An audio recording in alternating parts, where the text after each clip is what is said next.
Interfaith Dialogue. The final regional interfaith dialogue for 2021. Our subject is, what does your faith say about water as a human right? I'm truly delighted to welcome all of you here. I am just going to request that my colleague Flo assist our executive director to get a link quickly, and so that she can join us, as she's going to be offering us some opening remarks shortly. But in the meantime, let us start this day, as we always do, with a word of sacred expression and commitment to service of the greater good, to service of the one creator of all of us. I have a number of people that I have invited to bring our opening prayers, which is the tradition in SAFC, seeing as we are a multi-faith organization. And we do like to be as representative and inclusive of different religions as possible, which is why we have interfaith dialogues, so that we can learn from each other. So first of all, Kabu Ali from Malawi, are you in the room? Kabu may not have been able to join us yet, but in that case, could we move on to Sebia? I saw that you are in the room. Sebia Quarumba from Zimbabwe, we'd like to ask you to offer an opening prayer for us, please. Where are you? I did see you. There you are. Can you, Sebia, are you hearing me? Good morning, Sebia. Are you able to hear me? I wonder if you're actually frozen. Okay, Sebia, there we are. Thank you. Good morning, everyone. Thank you, Rev Berry. Let's all bow our heads and pray. Yes, Heavenly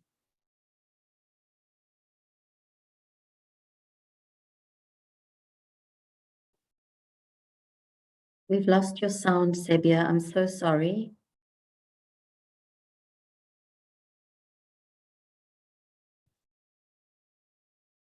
Now you're muted again, Sebia. Sorry, my sister. Thank you. Please, we are please gathered here, Father, in your name. We thank you for the gift of life and everything that you have blessed us with. Father, we are now preparing to enter into a dialogue on water as a human right. Father, help us as we deliberate on all the issues surrounding water as an important and gift from you.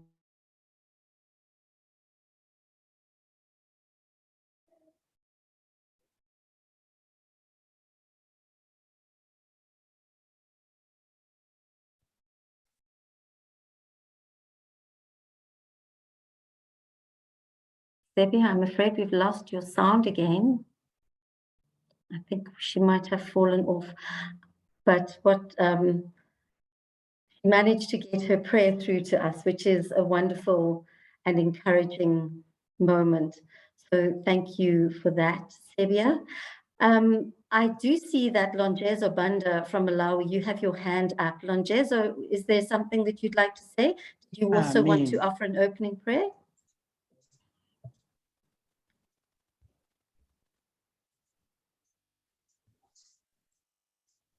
Lonjezo Banda, you have your hand up. Did you also want to offer an opening prayer?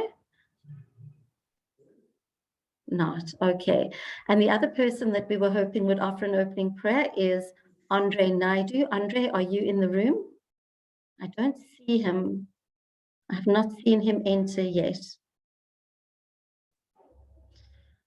He is not yet in, Rev Berry. He's not yet in the room. Okay. So then in that case, with two of our people absent, and Sebia, thank you so much for your offering. What we were able to hear was beautiful, and the intention has been set, the intention of service to God through the work of earth keeping. Is there anybody else who would also like to offer an opening prayer for us in the absence of the two that I had requested. Lydia, would you like to say something? Good morning, Reverend. Good morning. Yes, I can go ahead with the prayer. I just hope that there is not too much interference. There is a church group not very far from him. I'm sitting at the window and the sound is infiltrating here, and I'm like having a ball of a time with the prayers and the group singing and like that. But we can continue in prayer.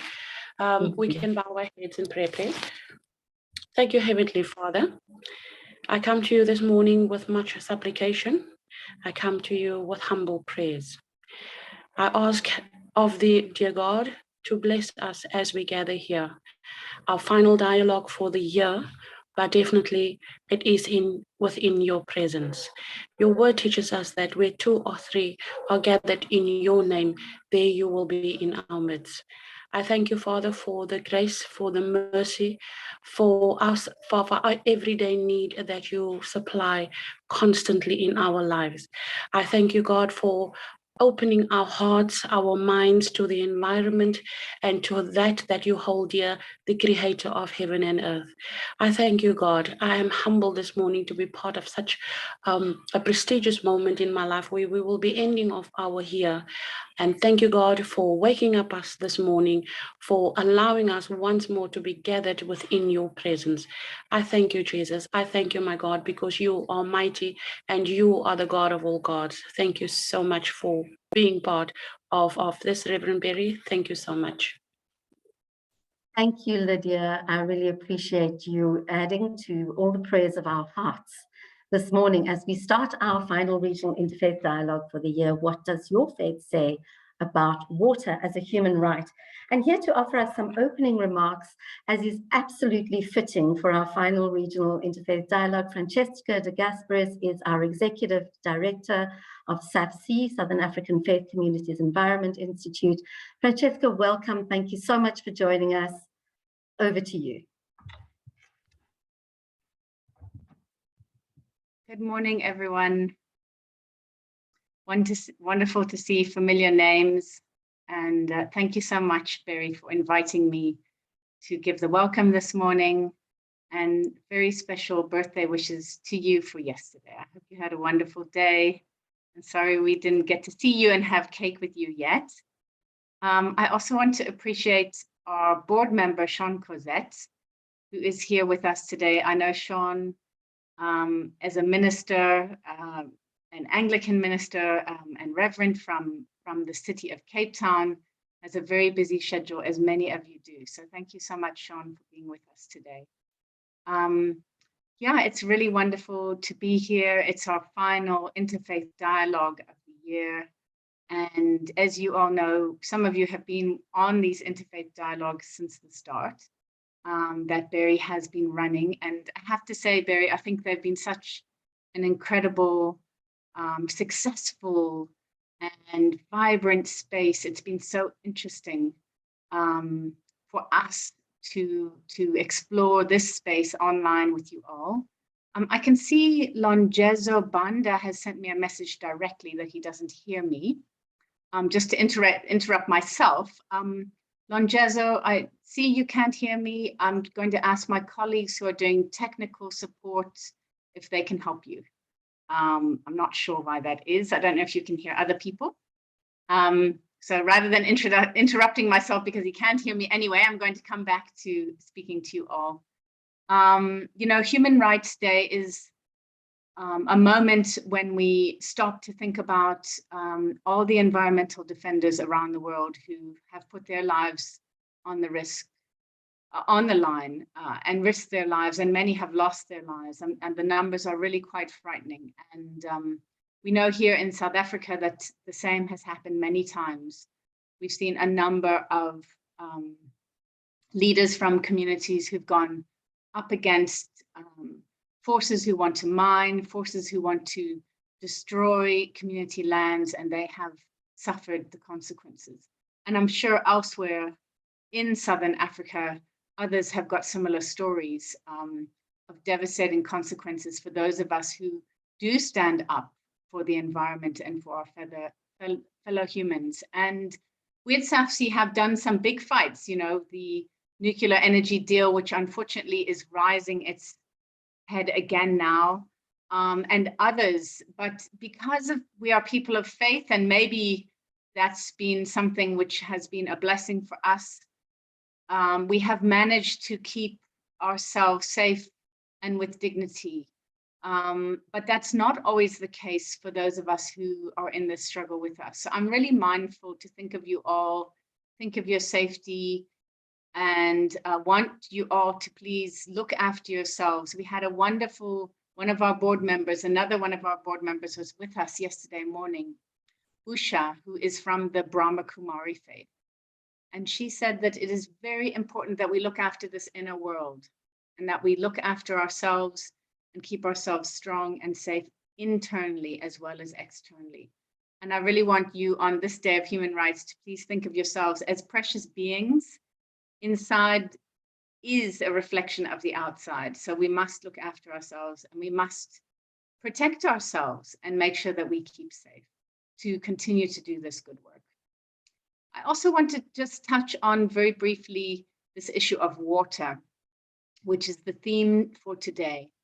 And many of you will know that we currently have Shell doing a seismic exploration off the coastline here, looking for underwater oil reserves. And it's a very worrying development that actually is 7 years in the making. Those rights were sold off during Operation Capisa. Am I pronouncing that correct, Barry? Anyway, they were sold off some time ago, and now we're starting to see the ill gains of those very poor governance decisions.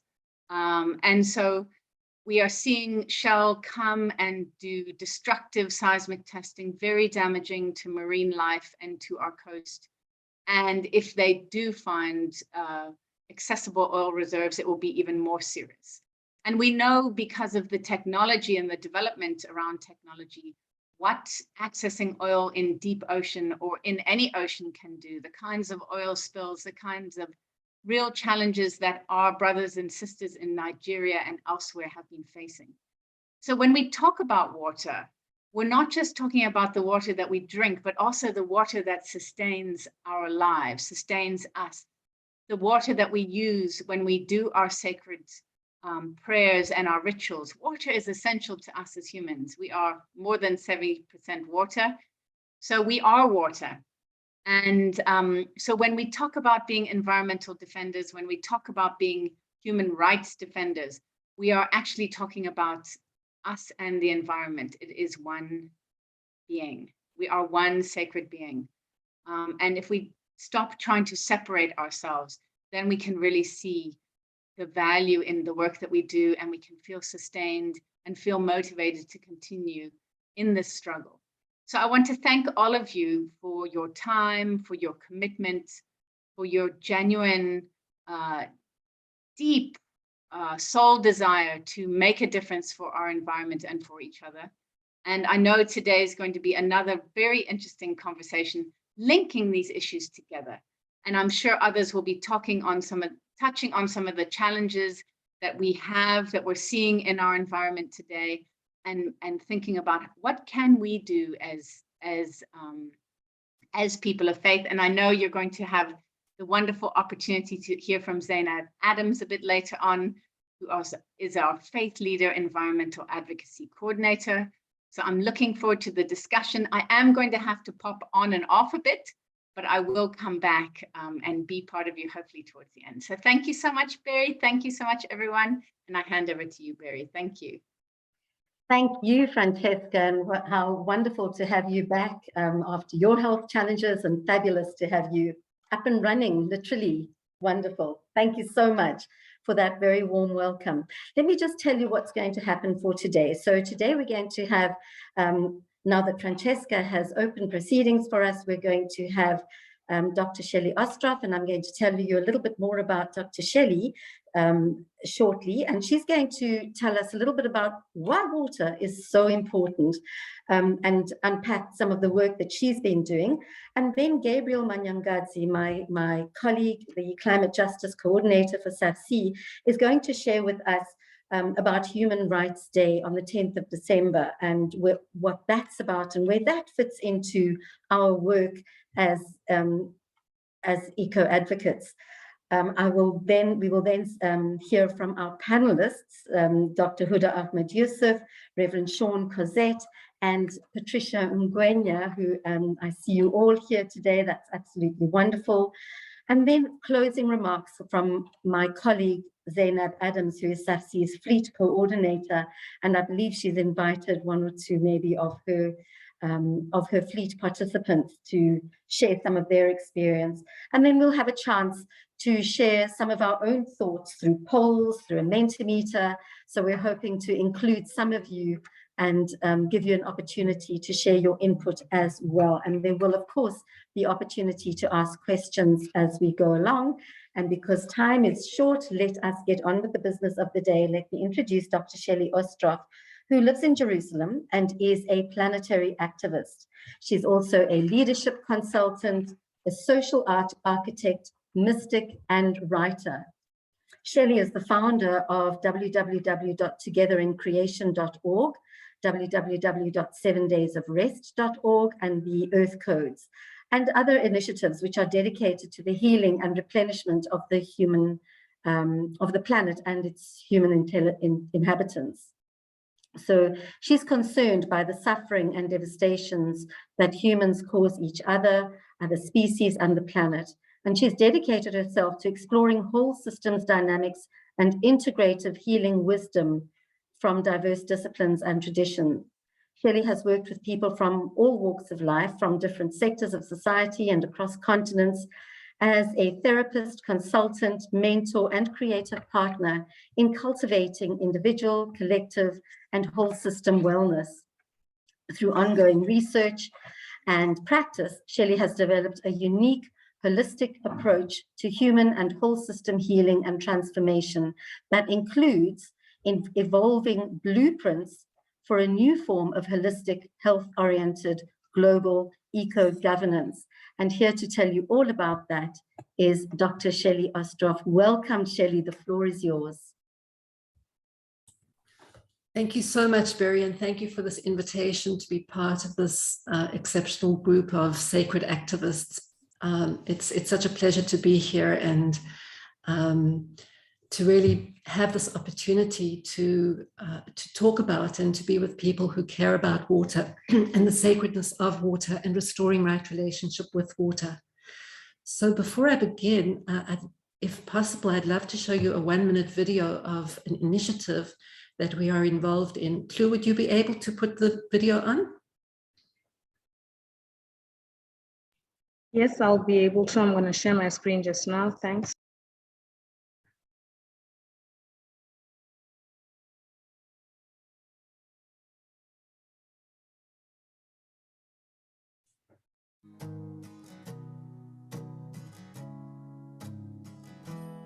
We are water.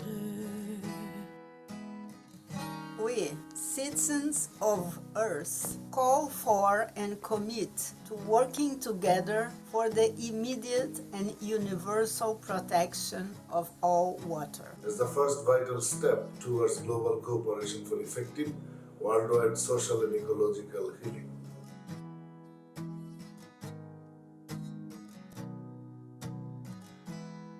The World Water Law requires the uncompromising protection and restoration of all natural water sources, watersheds, aquifers, lakes, wetlands, estuaries, and oceans.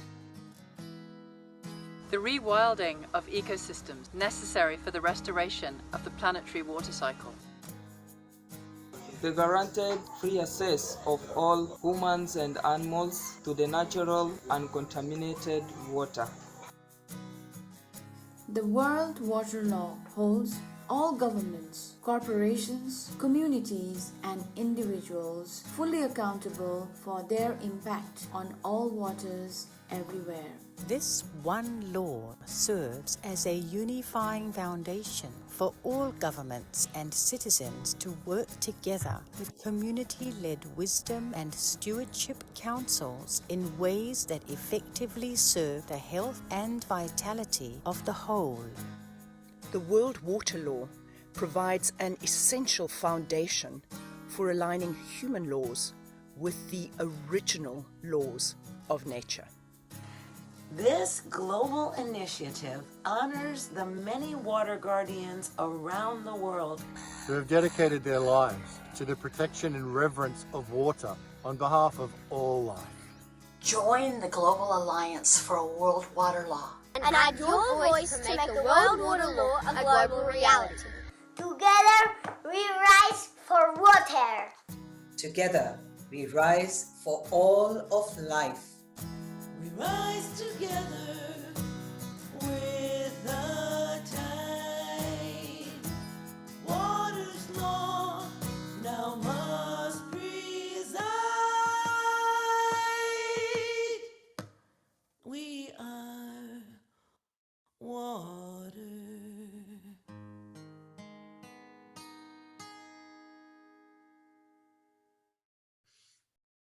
Thank you. I'm not quite sure what that red arrow was in the middle of the screen. I don't know if you saw it, but I hope you could get the sense of the video. And this is an initiative that we're involved in, which puts water at the center of our focus as humanity, as a primary foundation for our collective healing. In my work as a planetary activist, recognizing the vast devastation that humanity has created to each other, to the world, I've been looking for and meditating on and praying for ways of supporting radical, exponential whole system healing. And about 2 years ago, it became clear water was really bringing me her message and saying that she is the foundation for our collective healing. So I think today most of us are becoming more and more aware of the critical state of water on the planet. And Francisca addressed a couple of the issues there, including the access to water, the pollution of water, the destruction of the oceans. And in our work as in exploring the situation around water, we've really come to speak to many, many people around the world who are, as mentioned, putting their lives at risk to protect water from the damming, from the pollution, from these huge corporations that are undermining the very foundation of our health. And as I began to explore the world of water, I realized that this more and more, that this phrase, water is life, is not just a phrase. It is we all are water, and water is the foundation of life. We are birthed from life, from water. Water is the source and the sustenance and the medicine of all of us. And I think we can all, if there's one thing we can unite around, it is water. And so what I'd like to put here as a concept as we begin the discussion around the rights for water is that water isn't necessarily a right. It is a gift from source. And that the language that we have adopted of human rights is a language that gives us that which is not ours to give and to take, which is the right to life, the right to water. And so a lot of the issue today is around the narrative that we are using in order to manage the global crises. And the language that we are using, I see as rooted in a language of separateness, domination, colonization, and privilege. And so to think about, is this a human right or is this not a human right? I would say it is the most fundamental right that we have. It is the right to life, and it is not ours to give or to take. And that when we recognize this as and transform our language to talk about water as the sacred gift of life, we change our whole relationship with it. So especially within this community that has gathered here today, for me, the question is, how do we embody our sacred relationship with water? How do we remember it and use it and embody it in the way in which we engage with water from source? So the understanding is that when we actually violate water at source, when we believe that we can commodify water, control water, own water, pollute water, we are in fact violating and undermining not only life, but our health, because we are understanding that our health is dependent on healthy water. And even the language of science, which talks about, okay, do people have access to safe drinking water, is already problematic, because the concept of safe drinking water has embedded in it the notion that a certain amount of toxicity in the water is okay, that a certain amount of toxicity is unavoidable. And so we say, okay, we can give these corporations a certain amount of leeway in the extent to which they tamper with the water. And in that very act of allowing that original tampering, we are in fact creating a domino effect of violation throughout all of life. When we block water's natural flow, when we interfere with her right to manifest her full radiant potential as life giver, as source of life on the planet, we create a domino effect of disease and devastation throughout. And when we unify as humanity to protect water at source, unconditionally, uncompromisingly, and to organize ourselves in ways that follow the laws of nature, which follows the law of water, which gives of herself without privilege or prejudice to all living beings, then we activate a whole system transformation in all different sectors of life. We start to think to ourselves, okay, how does an economy that honors water and that understands the sacredness of water and that works to ensure that all beings, not only humans and not only some humans and not other humans, but all beings have direct access to natural uncontaminated water. And what we discover when we start to think in that way is that there are many givens, so-called givens, that we are indoctrinated to believe just are fact. For instance, that we need mining corporations for jobs, that we need oil, that we need a whole lot of consumer items, and that it's an inevitable fact that in order to have jobs and in order to have food, that we need all of this stuff. And what we know today is that we have the solutions, we have all that we need in order to create healthy abundance for all. We just have to organize differently and use different organizing principles at the center. And so when we understand that if we've got so much attention going out there to try and fix all the many problems in the world and to try and address all the different water issues. And so we're fragmenting and splitting our attention, and we're hardly managing to keep up with ourselves and to end the month and to be able to address those crises that are coming to our doorsteps in all of we're really not using our energy efficiently. But when we unify to uncompromisingly say, let's just start with one simple organizing principle, one simple sacred foundation for all of our efforts, and say, let us protect uncompromisingly and restore all of our water bodies simultaneously and make it our global priority, then I am convinced that we will accelerate all the global, the goals, the sustainable goals. And in fact, we will do even better. We will create whole system healing in such a radical way that we will begin to eliminate poverty. We will have equality. We will have naturally sanitation, life underwater, life above water. We will have health in a way that we haven't seen it before. And we will have healthy nutrition.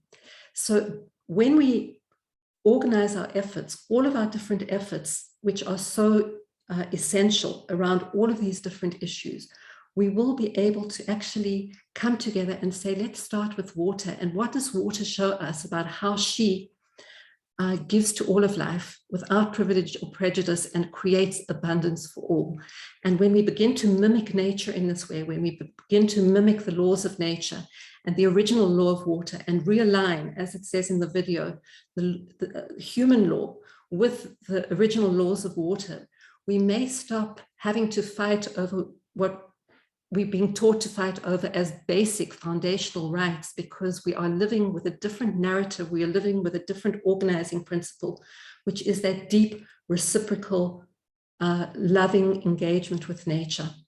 And so as we understand that we need water, we need not only safe drinking water, we need water with its pristine information that comes from being uncontaminated, that natural water that has been around for billions of years and that informs all of life and our health on a minute-to-minute basis. We need that, but then we also ask, so what does water need from us in order to be able to give it? And we recognize, in order to be able to give us all of the life that she gives, what does she need from us? And this question, this organizing principle allows us to begin to discover and organize around incredible solutions that these amazing people around the world are holding, not only directly in the realm of water, but in the realm of reducing poverty, in the realm of health, in the realm of nourishment. And we realize that we know that water is a consciousness, that water responds to our thoughts, to our prayers. So if we are at least 70%, and many scientists are saying we're 99.9% on a molecular level water, we can imagine that if we begin to hold water in its pure sacredness and think of it in that way and embody it, and with these 4 simple principles of the World Water Law, and ensure that all humans and animals have direct access to natural uncontaminated water and hold all accountable for our impact on all water everywhere. My hope, my prayer, my invitation is to join forces and to really make this happen in our lifetime as soon as possible. So thank you for this opportunity to share with you, and thank you for the work that you're doing.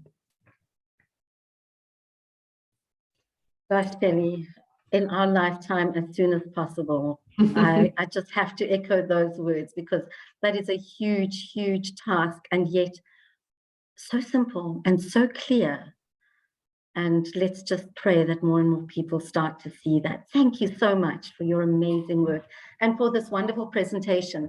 And Dr. Shelly Ostroff will, of course, be, yes, I was going to, exactly. Jan, you're an absolute star. Thank you so much for sharing the codes, the more about the water law, the website in the chat for people who want to learn a little bit more about Dr. Shelly's work.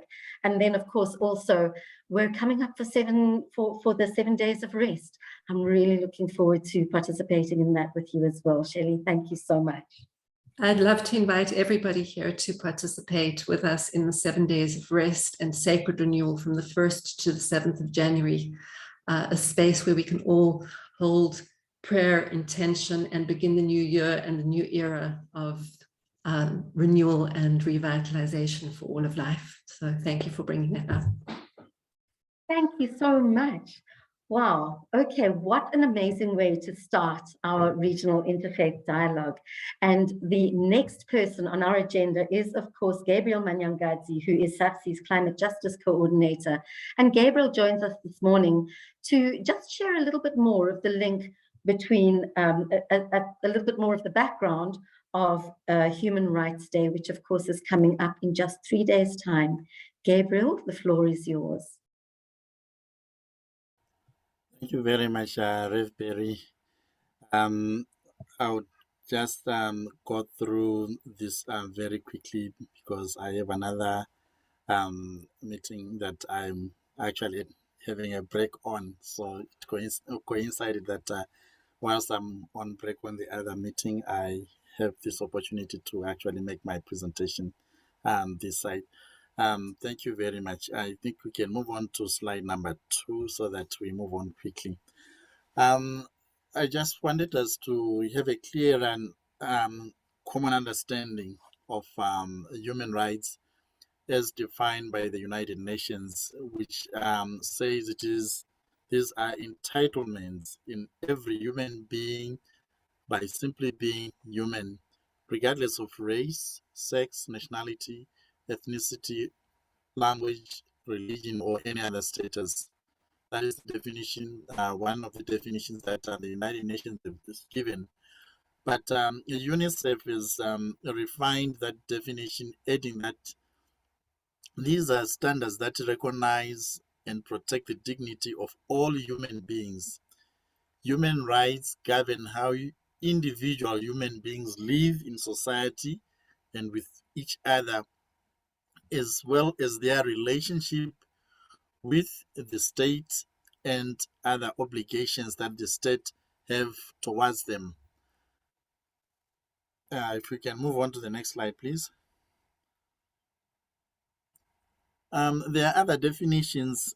For instance, the first one, which is used by the Stanford University, which says human rights are the sum of individual and collective rights laid down in constitutions and international law. And the Harvard University says a set of norms governing the treatment of individuals and groups by the state and state actors on the basis of ethical principles regarding what society considers to be fundamental to a decent life. And I'm glad that the previous presenter actually focusing on water, puts in water as the center of a decent life, of a pure life, of real life. So that is also encapsulated in the definitions that we are having at the moment. If we can move on to the next slide, please. Now, I just want us to go into the principles of human rights. And on these principles, basically, there are 5 different principles that govern all human rights as is written at the moment, and maybe as we should be practicing them. As we have said that human rights are entitlements, some authors actually say these are like organs to your body, with which if an organ is removed, your functionality is minimized, or your functionality is not as it should be. Therefore, we should actually be recognizing that we cannot live without our rights. And also, as was mentioned by the previous speaker, we cannot take away our rights without destroying ourselves. And we cannot also take away other people's rights without destroying their very life. So the principles guiding or binding the rights are as follows. Number 1, we have the universality and inalienability. All human rights are universal and they are inalienable, meaning all people everywhere and all times are entitled to the rights. Doesn't matter where they are. And no one can voluntarily give them up, meaning you cannot say, I don't want to have this right. This belongs to you as long as you are human, and as long as you are part of the creation, they do belong to you. And no one also can take them away from you, because they form part of who you are. And therefore, when we are looking at human rights, we are looking at what makes us who we are as a people and as parts of our creation. If we can move on to the next slide, please. We are looking at indivisibility. We cannot say we enjoy one right, but we are not enjoying the other right. Or we cannot actually say somebody's human rights, as long as we have taken away one right, we cannot have a claim to say the person is enjoying their rights in full. Whether they are civil rights, whether they are political rights, economic, social, cultural, environmental, or whatever, all rights put together the dignity of every human person. Consequently, they all have equal status as rights. There is no such thing as a small right and a big right, or a more important right. There is no hierarchy in human rights, meaning all rights they are supposed to be on the same level, and they are supposed to be treated equally, and we cannot in any way say this is not as important as the other. And that actually makes us, as a people, to actually be able to look out and try to make sure that all those that are around us are enjoying the same rights that we are enjoying. Because one writer actually says we cannot actually enjoy rights when others are not enjoying their rights. The rights are for all, therefore should be enjoyed by all at all times, everywhere in the world. Next slide, please. As I've already been explaining, for the rights to stand out and to be enjoyed in full, there is an element of interdependency and interrelatedness. We have to bring these together for us to enjoy them in full. And the realization of one right often depends wholly or in part upon the realization of all the other rights. For instance, the realization of the right to health may depend on the realization of the right to education, or the right to a clean environment that was being spoken by the previous speaker, or the right to information. All these things are working together, interrelated. We cannot have a life when our health is threatened. We cannot have the right to life when the environment in which we are living is toxic. We cannot have the full rights when where we are, some of our rights, maybe to information, are not being fully realized, because as long as we don't have the right to full information that would enable our lives to go on, we are not enjoying the rights in full. Next slide, please. The element of equality and non-discrimination, which is actually the principle number 4. All individuals are equal as human beings, and by virtue of the inherent dignity in each human person, all human beings are entitled to their human rights without discrimination of any kind, such as race, color, sex, ethnicity, language, religion, political or other opinion, national or social origin, disability, property, birth, or other status as explained by the human rights treaty bodies. So we should give every individual the element of equal rights, and not to discriminate on the basis of anything in our lives. It doesn't matter where they are coming from, who they are, whether they have property or no property, or birth or anything. We are all equal. And when we look at this, it means the need for clean water of one individual is the same need that the next individual, despite their race, their color, their religion, or their social status, they also require water in its purity for them to be functioning properly, as has already been indicated earlier on. And let's move on to the next slide, please. Because of this, we are talking about the element of participation and inclusion. Every person and all peoples are entitled to active, free, and meaningful participation in, contribution to, and enjoyment of civil, political, economic, social, and cultural development through which human rights and fundamental freedoms can be realized. And let's move on to the next. The element of accountability and rule of law. This now comes down to when we have people who are in governance, those whom we regard as the duty bearers. It is stated here that states and other duty bearers must comply with the legal norms and standards as enshrined in the human rights instruments, meaning our constitutions, meaning our laws should actually be putting into practice all the rights as they are described. And in this case, maybe just going back into the history of human rights, which I'll touch in a moment, it all started because some people, or we started to put this into writing because some people could not actually live in respect of other people's rights.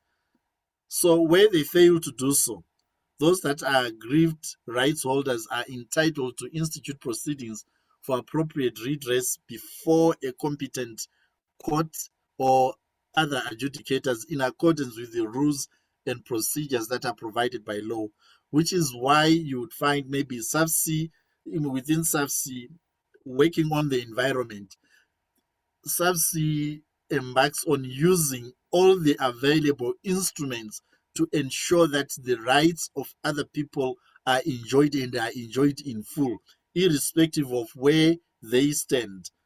And maybe this has actually happened in the past when SAFC, together with Earthlife, actually launched a court application in terms of the issue of nuclear, which we thank God it was also one, and it meant we are trying to advance the rights of everybody, including the environment and including all other creation. Next slide, please. Right. Which rights are human rights? Maybe I just put in a quick summary that after the Second World War, which actually was a war fought to protect the rights of other individuals and people, the world came together, realizing that the war was an unnecessary activity that people engaged on, and which actually had led to loss of lives. The Universal Declaration of Human Rights was actually agreed upon in 1948 by the United Nations. And initially, or at the moment, it has 30 articles that form the pillars of all other rights. And because maybe these rights were in broad terms, further on, it was supposed to be refined so that it could be easily interpreted and also easily put into the various instruments that are at the disposal of different member states. In 1966, two pieces of international law were put in place by the United Nations, and these were the Covenant on the Civil and Political Rights in 1966, and on the social front, the Covenant on the Economic, Social, and Political Rights was also agreed upon. And further on, there are a lot more other instruments that were put in place. But I just wanted to highlight that some of the instruments that were also put in place were the rights of women, minorities, and groups. And some of which are the Convention on the Rights of the Child in 1989 and the Convention on the Elimination of Discrimination Against Women. We also have, as part of the civil and political rights, the Convention Against Torture.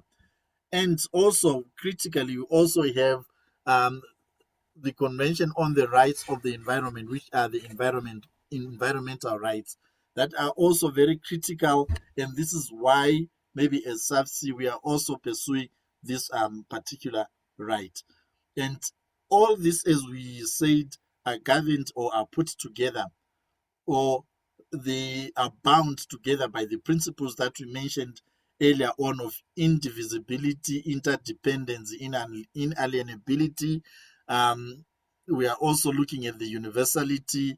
We are looking at that everybody has an equal access to all the laws, or sorry, all the rights as put together or as written. And also for some, these are natural entitlements as given by the Almighty. And I think as people of faith, we all know that everything that actually happened has this divine power that brought everything to be. And therefore, in a way, we would say a challenge to the human rights at times is also a challenge to the supreme being, or to the divine being that we all worship from a different kind of faith. Let's just move on to the next. Right, maybe that will be my last slide. That however, when we have human rights, there are just three things that I would want to highlight, which actually bring some what we can actually term the limitations in terms of the rights that we enjoy. When your right, or when your condition or the state of the health system is being threatened, at times our rights are withdrawn to the level that would enable health to be put in place so that everybody might enjoy it.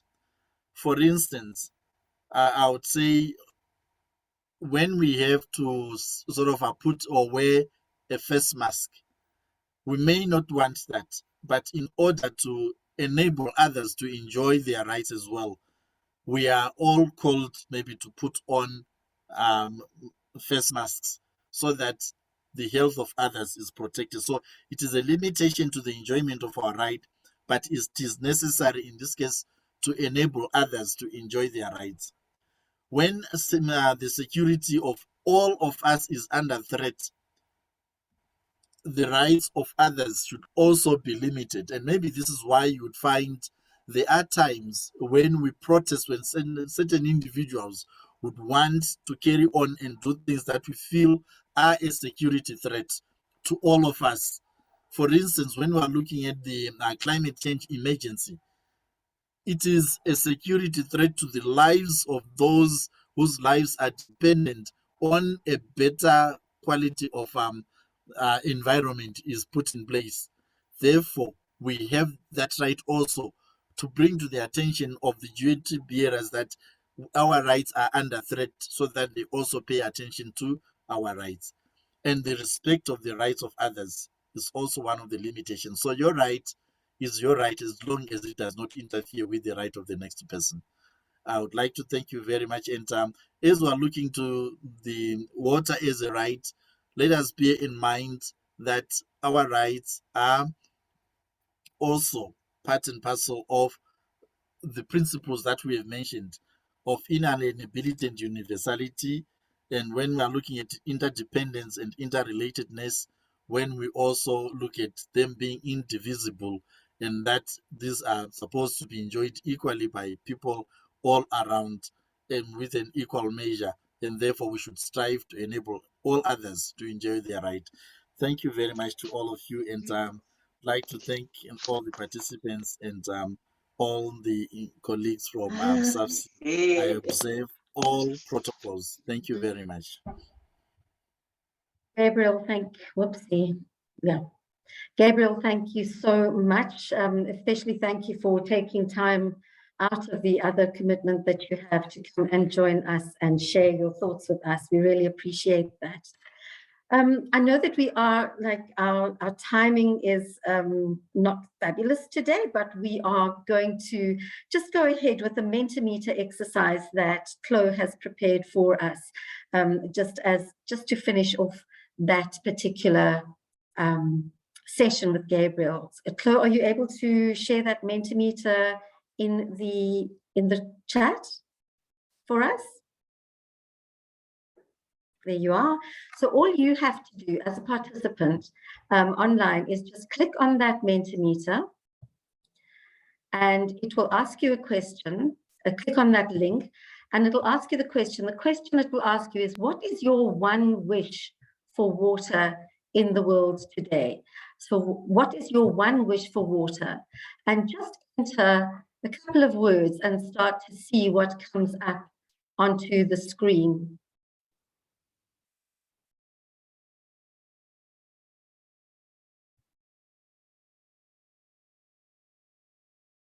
As you enter those words, we will start to see them on the screen.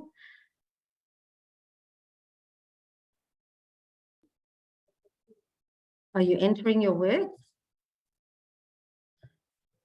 No, I'm not sure that that is actually the piece that you're supposed to share.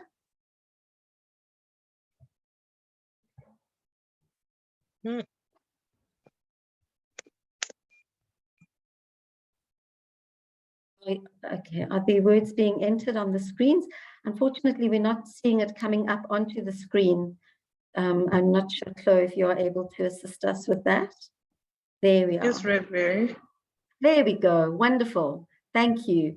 So these are the words that you think of that are your one wish for water in the world. And let us just connect with these words.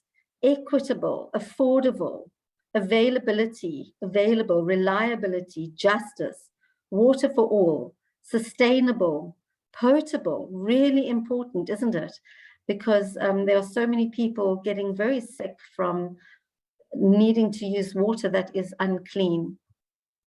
Potable water, so water accessibility for all. And reliability and justice are the most, the words that are the biggest, which means that those are the words that most of you are actually putting into the Mentimeter: reliability, accessibility, availability, and justice. These are the words. These are our wishes for water in the world: reliable, available, accessible. Wonderful. And clean. I see the word clean has come up there. That's really important. Sustainable.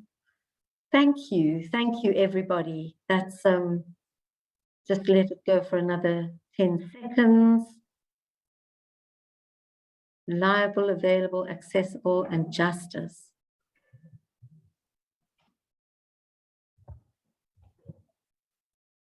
Excellent. So thank you. Please remove that Mentimeter now, and let's just keep that for future reference, because that's really wonderful to have your thoughts and your energy in the room.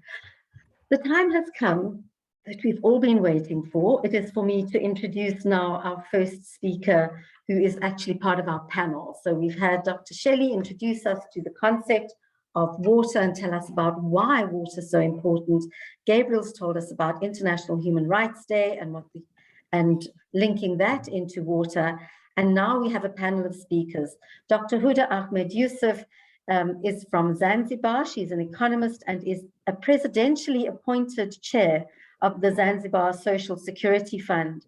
Dr. Huda feels very strongly about integrating faith with secular knowledge, and she is an advocate of holistic parenting. This is a very brief introduction, and I'm very sure that it really takes, it doesn't say much at all about the real work that she does, and to have been appointed by the president himself as the chair of the Zanzibar Social Security Fund is really a major career moment. So, and I'm sure that there's a lot that her brief bio doesn't tell us. But Dr. Huda, please, the floor is yours. We are really looking forward to hearing from you, and thank you for joining us. Dr. Huda? Yes, I'm here. Wonderful. Welcome, welcome. Thank you. Thank you very much, Mary. Assalamu alaikum, and peace be upon you all, dear participants and presenters for this Subsea Interfaith Dialogue. So here today, sorry that I couldn't join with my PC, so I will present without the slide presentation, even though I did prepare.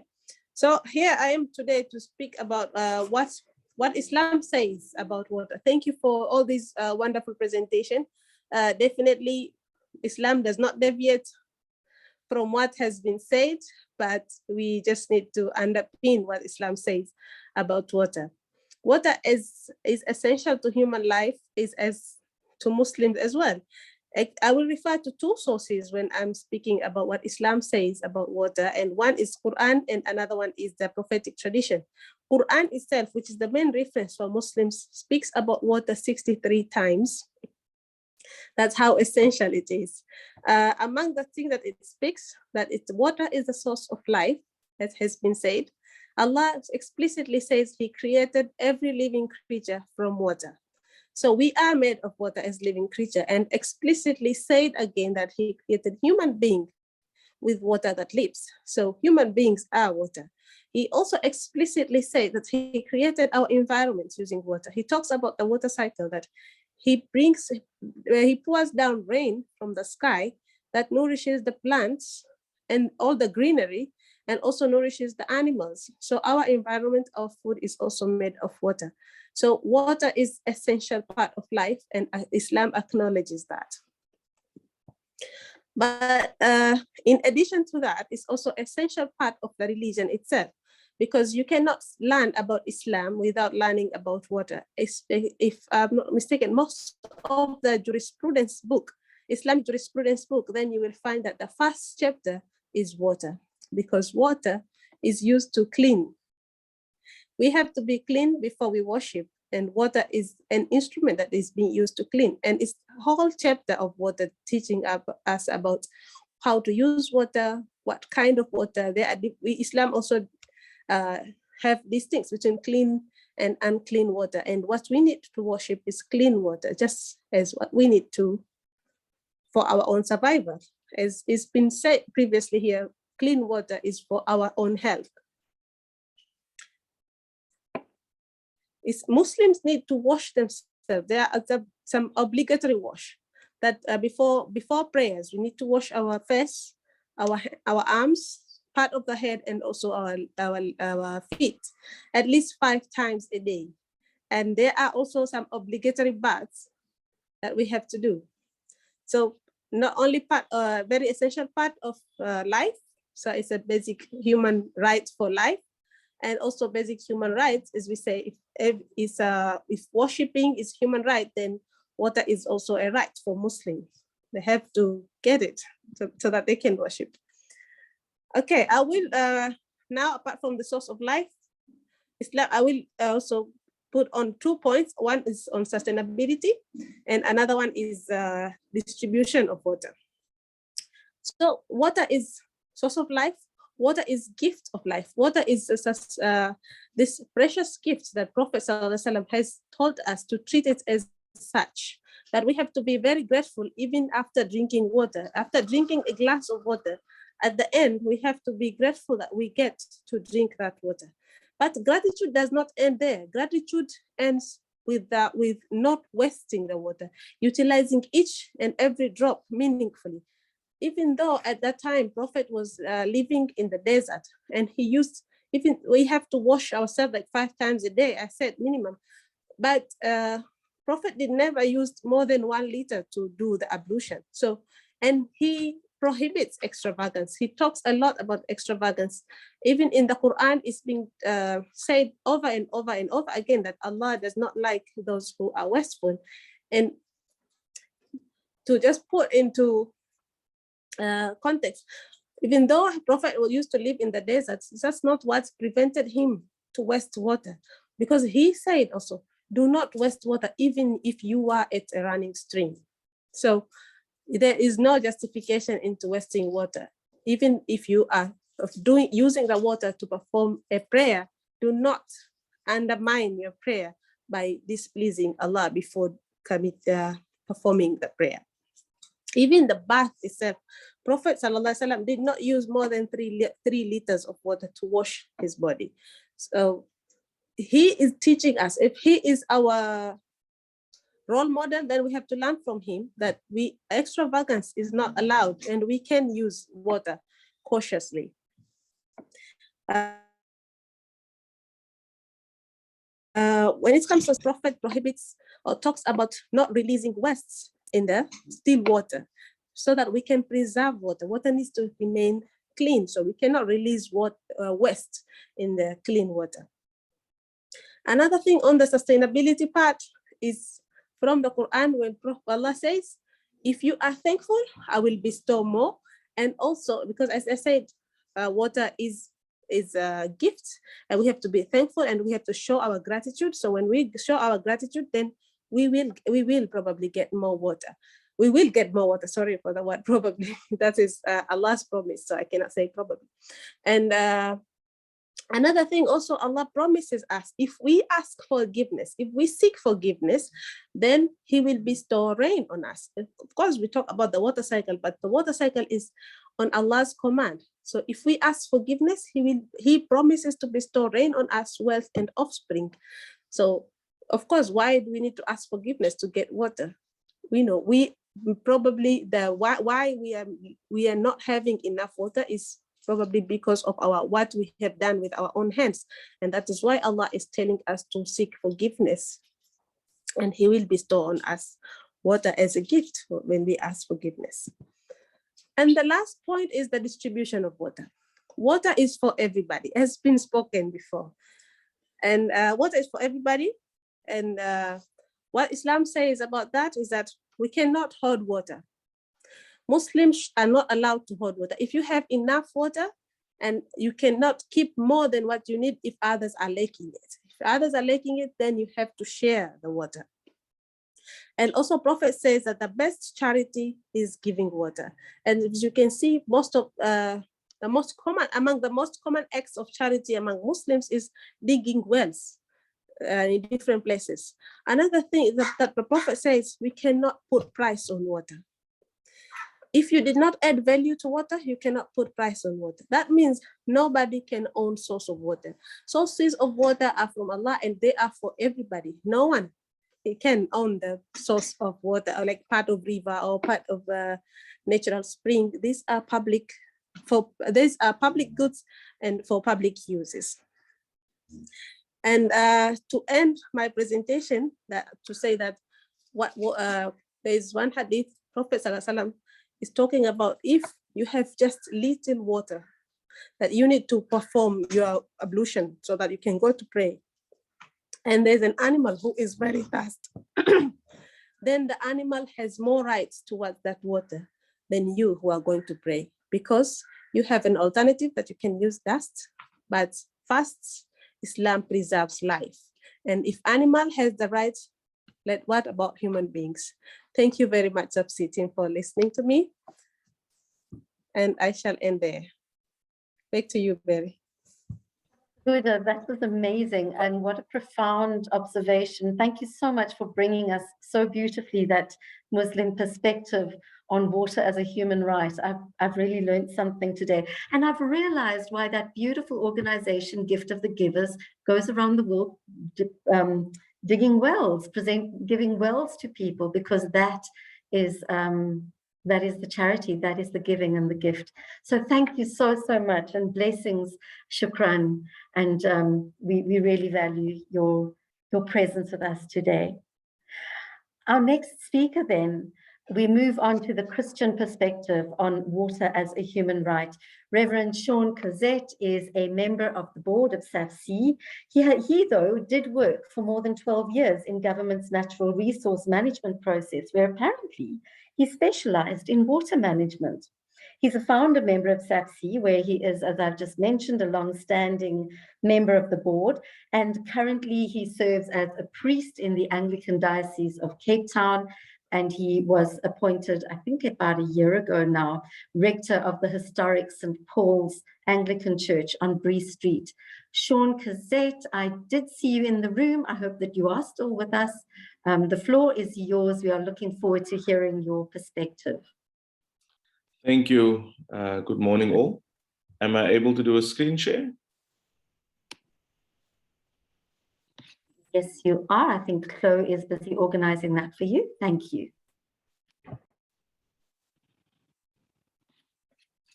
So my presentation this morning is on a Christian view on water as a human resource.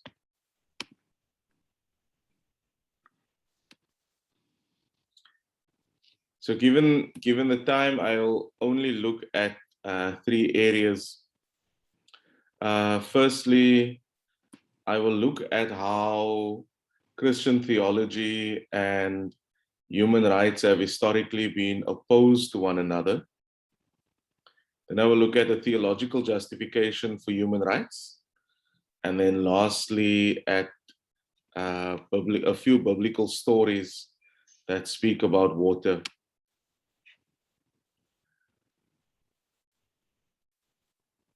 Henken says that religion and human rights are actually rooted in different foundations and come from different motivations.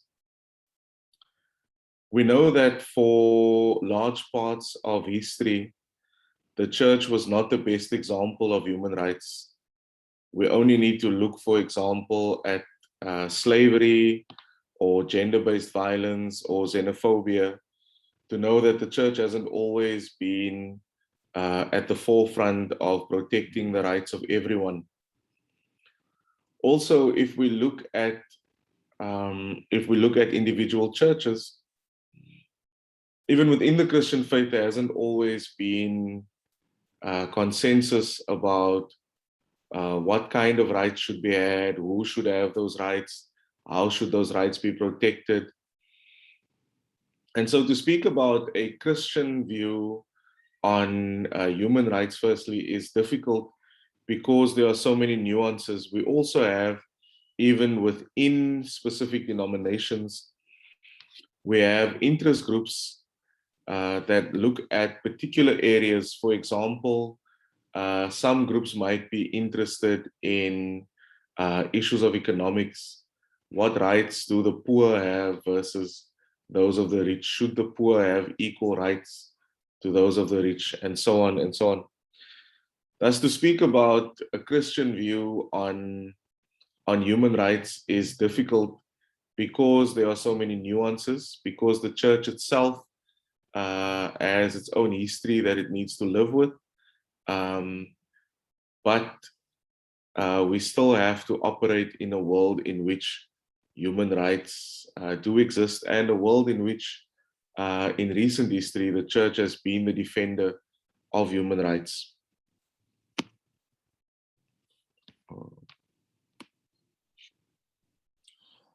So how do we justify or create a theological justification for human rights?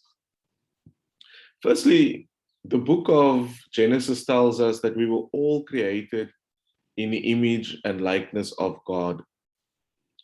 Kulikovsky said that the reason that Christian theology is able to provide a basis for human rights is because we have such a strong anthropology, that human beings are created in the image and likeness of God means that they are special to God, and therefore then we need to have protections for all human beings.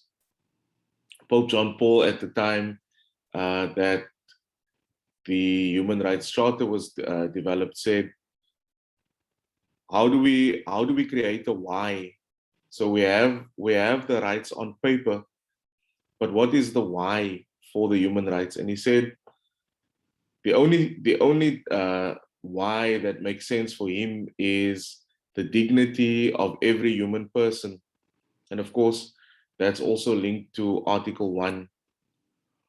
Then we have fundamental to Christian theology is the question of equality, and that could be linked to Article 7. And throughout the Christian narrative, the theme of freedom emerges again and again, whether it's in the Old Testament, freedom for Israel, whether it's in the New Testament, Jesus and the theology of freedom. Freedom is a central tenet of all Christian theology, and human rights being linked to freedom also gives it a rootedness within the Christian story. I thought I would give, though, a few biblical narratives around water and how water in these narratives is able to tell a broader story. Right at the beginning of the Bible, in the story of creation, we read that the Spirit hovers over the waters at creation. And so right from the beginning, water is central to life. Water is central to all of creation. One of the challenges with the anthropocentric view of creation is that human rights become just that. They are about human beings and protecting the rights of human beings. But if we look at water as a source of creation, then it goes beyond just human rights, and we are also able to speak about rights for all of creation, because water is able to bring all of creation together with one voice. If we look at the first 5 books of the Bible, water becomes a central theme for speaking about freedom. And especially when Moses and the Israelites journey through the desert, access to water becomes an issue over and over again. And we see how water becomes part of telling that story of moving from slavery eventually into freedom in the promised land. Elijah encounters examples of economic injustice and prays for a drought over the land until those issues of economic justice are dealt with. And so even there, water can be linked to the narrative of justice. When we get to the New Testament, water becomes a central symbol in baptism, both in the baptism as practiced by John the Baptist, but also in Jesus giving baptism as the symbol of institution into the new covenant. And so water becomes central to religious identity through the act of baptism. And there are several texts throughout the New Testament that speak to that. And then another story that we often quote when we speak about water and human rights is the story of the woman at the well in the 4th Gospel. And that story raises several important aspects. The aspect of gender, there's the aspects of xenophobia, of rights between persons, of how we are to deal with our enemies, and also again how water links to history, and water links to geography. So there are many biblical stories that we can highlight to justify why water is important. And as the church, the World Council of Churches has been an advocate for water as a human right for many years, and continues to do wonderful work on advocating for water as a human right for all, so that there may always be some water for all forever. Thank you.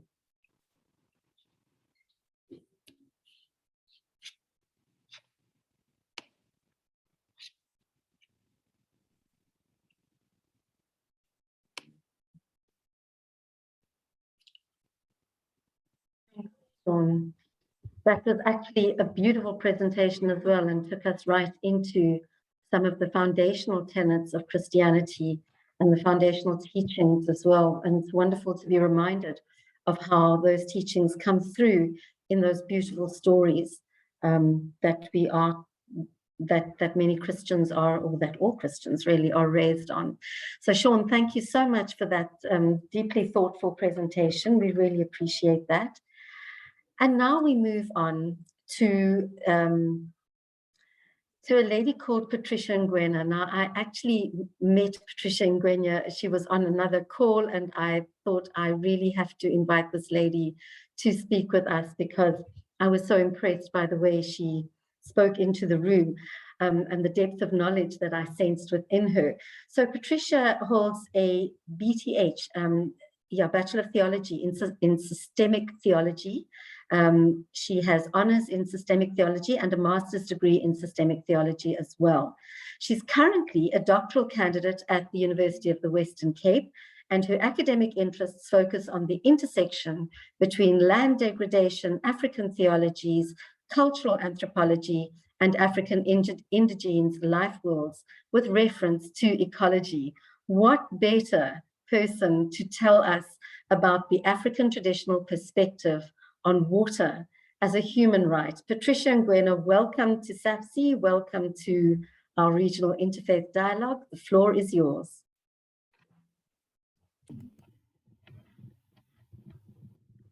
Okay, thank you, Bev. Can you hear me? I can indeed, thank you. I was actually trying to remember where did we meet, because I couldn't. With this hybrid, everywhere we meet and we talk, and here I am. But I am so honored to be here, and thank you so much. I'm so excited. I've just learned so much on this platform. Well done, Safi. This is the best organization ever. I'm going to share my screen if it's okay. Go ahead. Hello? Yes, I think Chloe is just helping you to do that. So yeah, I know I'm doing it. I've already done it. Can I do it myself? It's better.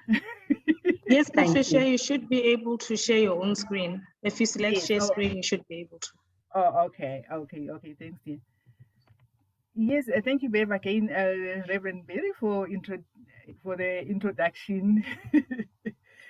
And this is who I am, Patricia Nguyen, and all my life I have been so much into ecology.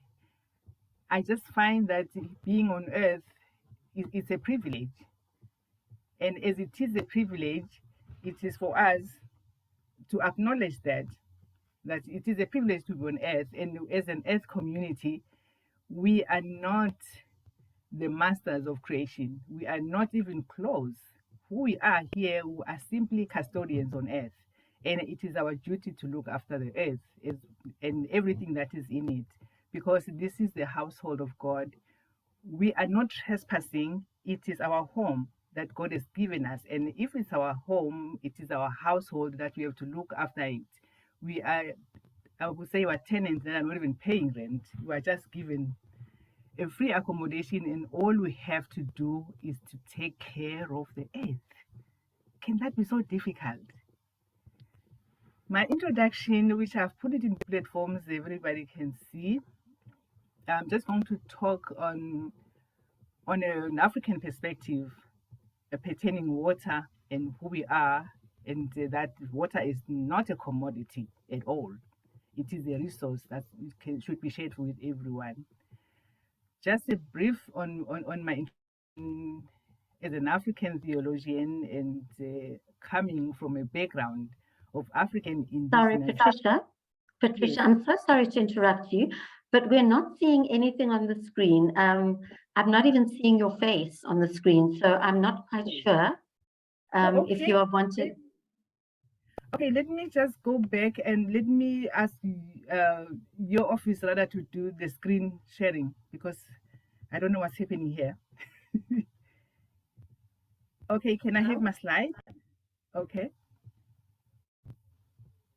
So I was busy bringing that up for you. Yes. Because, did you send me the copy of the presentation? Yes, I did. Yeah, I did. Let me send it again to you, Chloe. Okay, because I've got it here, but having difficulty in the sharing. Sorry, guys, Okay. about that. We don't have enough time, and the last thing we need is to have this now hiccup. Okay, shame. Sorry, Patricia, my apologies. It seems to have fallen through our cracks. I am sending it to Chloe right now so that she can do that for you. If you're unable to share the screen yourself. Yes, I should be able to. I should be.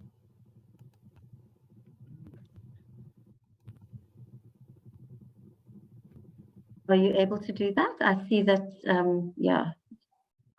Yeah, can you see? No, I'm not seeing anything. Oh, okay. Can you hear me at least? I can hear you. Would you like to put your camera on while Chloe organizes that for us? Okay, maybe I should just continue. It's a pity that you can't see me. Okay. Yes, just continue then. Oh, there we are. Chloe has it up. Oh, Wonderful. she's got it. Yes. Oh, okay. But she has it, but I don't have it. So maybe I should come out here. Are you able to see the screen? Okay. Can you see me now? I can. Yes, I can see the screen. There we are. Okay. I think that you are sharing the screen now, Patricia, yourself. Oh, okay. Yes, This she is your is the screen. one who's sharing the screen now. That's correct. Thank you, Chloe. Wonderful. Okay. Patricia, please do continue. Thank you so much. Okay. Yes, I won't go back now with the introduction because I've lost time trying to figure out where my screen is. Let me just go back to African religion, and then as I go on with my slides, you will catch up what I've lost. African scholars do not, we are talking water as a human right. So African scholars do not present one unified understanding of religion. Oh, sorry, I'm on the third one. I'm supposed to be on the second slide on my introduction. Not African, where is my introduction? Oh, Lordy, what's happening here?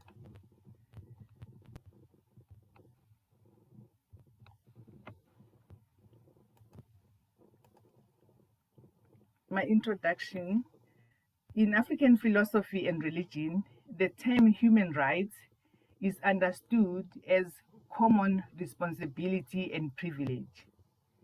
When we talk of human rights, we find that it is a notion that allows humanity to do everything as human beings feel is right. It's right for human beings to do this. It is right for a human being to do this. But when you look at the earth, it's in turmoil. We have so much atrocity in the name of human rights. We have so much ills that are happening.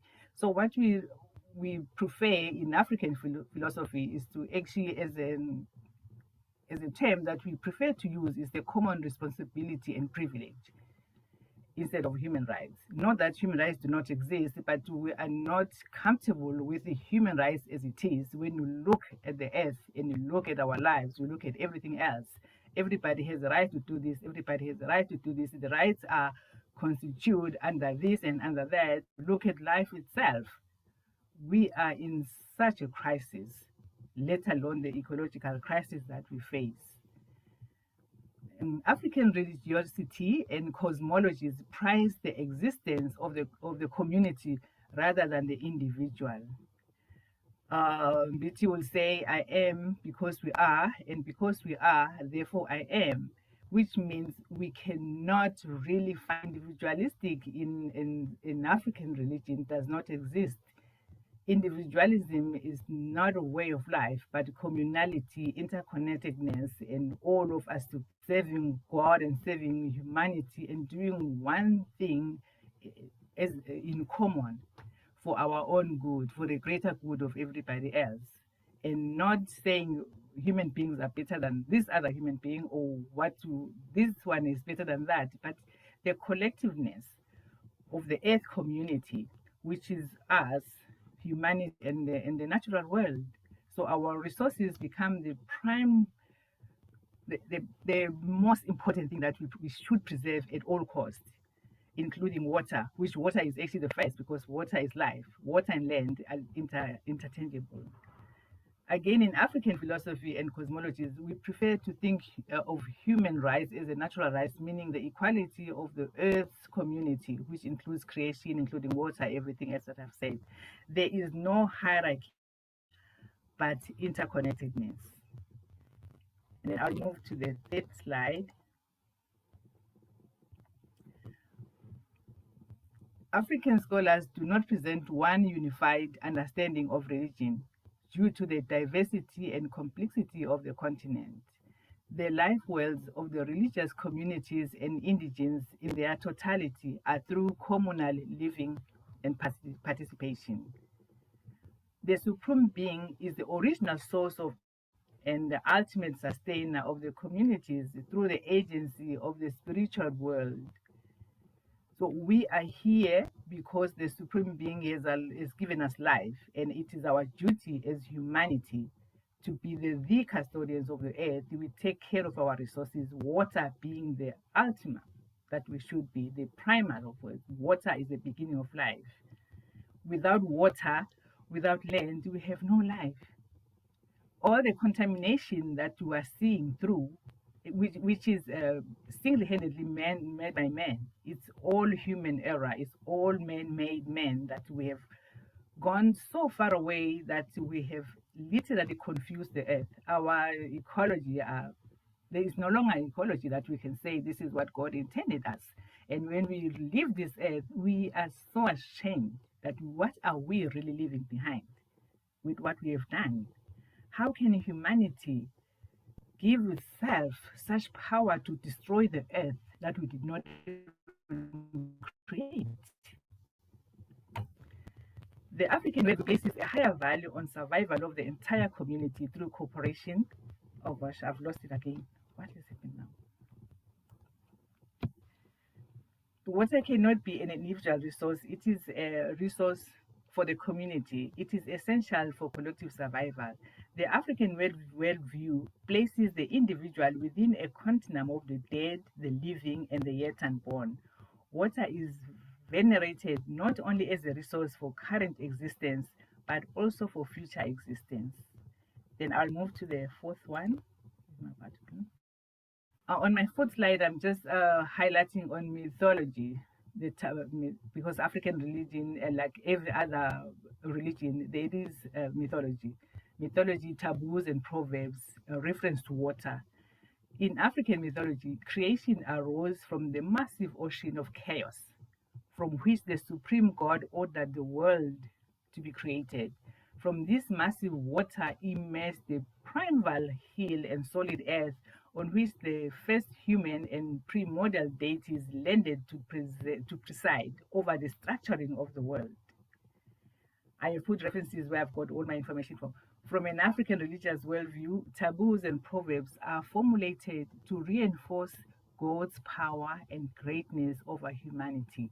We use proverbs in such a way to make sure that even if a person is not a believer, they will be guided by the proverbs that this you shall not do, because if you do this, which is against creation, against the creator, we are committing a grave sin. Water serves as a tangible manifestation of divine essence. Across all human societies, belief systems, and cultures, water is held to have miraculous properties. Several of Africa's greatest rivers are propitiated as holy. Occasionally, in some cultures, some will actually build shrines and temples along the bank, especially those built for the rain deities. So it is still part of it. Not only does it preserve our biodiversity, but it allows people to revere these places as sacred. You cannot do this. You cannot go there and start cutting trees because this is a sacred place, because this has been done. There is a day to live there. This is just mythology. It is the taboos and everything else, but it works as allowing people to preserve and observe these places. In some African belief systems, life is viewed as transitory process, moving from being wet to being dry, in reference to water. A baby is considered wet when the baby is born, and as the child grows, he or she transforms and becomes drier. As Maggie Black has put it so eloquently, as the child grows, there are water rituals and events that follows, including baptism, christening, if the family belongs to the faith community, and other rituals that water plays an important role, not just because water is life, but because there is no other life that can come other than having water first, as it is from creation. And then I'll move to the fifth one, the intersection now between African religion and water. Water plays a significant role in human survival.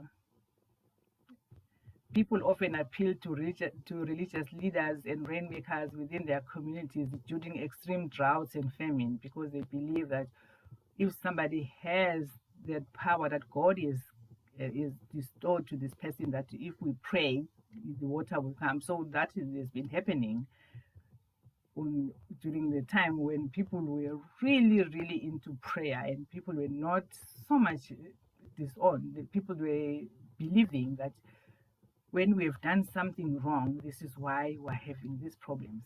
Let us go back to the source and just pray and ask for forgiveness, and then God will give us rain. So that was the ritual that was happening. But now, with Earth Declaration, it is not happening. Those people's livelihoods depend on the sea or rivers, treat water. The people that live near the sea and their livelihoods are based on the sea, they treat water with reverence. And then the other people, they will have hymns, series of hymns, prayers, and rites dedicated to water. And the people that living in inlands, they will treat mountains and valleys and trees and landscape as sacred. Depending where you are in your community, creation becomes the most important part of your livelihood. How we treat our creation is how creation will treat us. When we go to the rampage of exploiting and abusing, and exactly the same thing that comes back to us, because nature does not need us, but we do need nature. Nature can survive without us, but we cannot. African cultures use water in important prayer forms, in ritual acts of purification, sanctification, separation, and revitalization. I've mentioned that before. I keep on repeating it because it is so important. As part of African indoctrination, there are many hymns about the river. Particularly one comes in mind, the River Jordan, across cultures and stories about the water baptism and the miraculous cleansing based on the river. Water connects all living things directly to the Supreme Being. In African life words, drought and famine are the consequences of individual and collective offenses. They make communities reflect on their state of spiritual pollution. Water and rains and that banish drought are a blessing and a sign of favor from the Supreme God. Historically, African religious and faith communities, even without written literature, established relations with the three entities, the Supreme Being, the natural world, and humanity.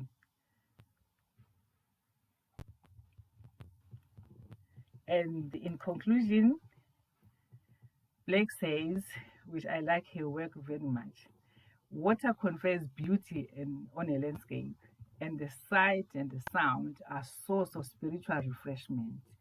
When we just go out to a waterfall and we just sit and look at the waterfalls and you listen to the sound, there is nothing greater than a human being can say, this is a gift from God, and what can I do to make it better? Because we are given. Take care of what we have given and not to abuse the way humanity has through ill practice. In African religious imagination, water carries a deep meaning in people's spiritual and cultural heritage. I've already mentioned that. For the faith religious community to adhere to the covenant God has made with humanity, the first is the ecological water covenant with Noah in Genesis 9. That was the first covenant God made through water. The second one is the land covenant, which Abraham in Genesis 17. And the third one is the Sinai mountain covenant in Exodus 9. In all the covenants, God establishes perpetuity with humanity and with all of creation. As humanity, as the earth community, we are blessed. We are given a gift of life through this household of God that He has given us. But what are we doing? What exactly are we doing other than to continue and continue to destroy what God has given us? Water is life. I will end with a plea to all communities, particularly our religious communities, because we seem to be the only people that seem to care more than anyone else. The scientists are doing their thing, secular, everybody is doing their thing, but when it comes to religious communities, we feel very close to this. This is our mission, to take care of the earth. Let us be diligent in preserving the remnant of our natural resources from the plunderers, particularly our prime resources, which are water and land. Without water and land, there is no life. Government regulations often are ineffective in protecting natural spaces because we do not know how they work together with us, with other communities in regulating this, because we are told, okay, this is how the regulations are, these are the tenure systems, this is how everything will go, the land is protected through this and this, but we do not see it effectively. Because if that was effective, we will still be having our rivers flowing, but that is not the case. Rivers have been stopped through development, this has been displaced, this has been stopped, the flow of water is no longer there. We actually do not have water. More attention should be paid to indigenous approaches and methods of preserving natural resources to the and our ecosystems can be protected and replenished in perpetuity if we just consider how the first people on earth did in order to preserve water. What did they do? What were their life ways? If you look at the indigenous people life ways, they live in simplicity. They still do up to today. And through living in simplicity, without so much consumerization, they are able to replenish the earth because they are not out there to destroy the earth. Water is a source of life. And thank you for listening, and thank you for inviting me once again. Thank you. You, Patricia, if you can just stop your screen share so we can, there we are. At the top, at the very top, where it's, if you will be able to, where it says, if you just take your cursor right to the top, there you are. Well done. Thank you, Patricia. That was absolutely so fascinating. And you really had me when you spoke about the rituals and some of the things that I have experienced of the importance of water in African traditional rituals, particularly, for instance, when during initiation ceremonies and things like that I've witnessed. But your point about the fact that who else is listening, that really struck me and went right home. Are we the only ones listening? And what does that give us? What kind of responsibility give us for going forward? So, wow, that was very powerful. Patricia, thank you so much. I appreciate that enormously. So, what I'm going to do now is I'm going to ask my colleague Chloe to bring up a poll, and the poll is going to be, I think this, I'm actually almost scared to say because I know we prepared a number of polls, but the poll that I think that we are going to be looking at right now is, do you think governments should be held accountable for human rights violations if their citizens do not have access to clean water?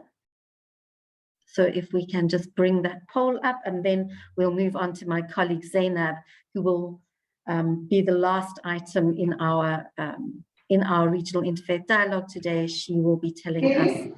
Hi, Rev Berry. Hi, Chloe. Are you not able to bring up the poll?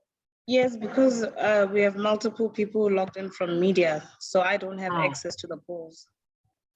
Unless okay. Superkazi can try, or you can try to share the poll. I will launch it. I'm able to launch it. Thank you for that. So I have launched the poll. Are you able to see the poll?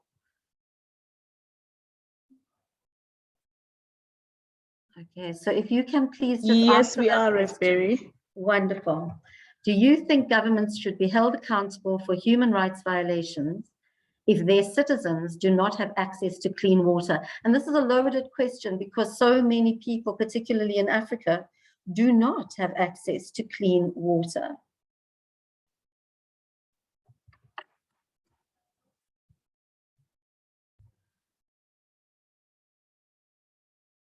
We'll just leave that open for a couple more seconds. So far, 14 of the people in the room have voted. It is possible that some of you cannot see the poll if you are logged in through an account that does not have your name, for instance. Then you may not be able to see the poll. 16 people have, okay, a little bit more, so creeping up. And so far we have a 94% of people saying yes, governments should be held accountable for human rights violations if their citizens do not have access to clean water.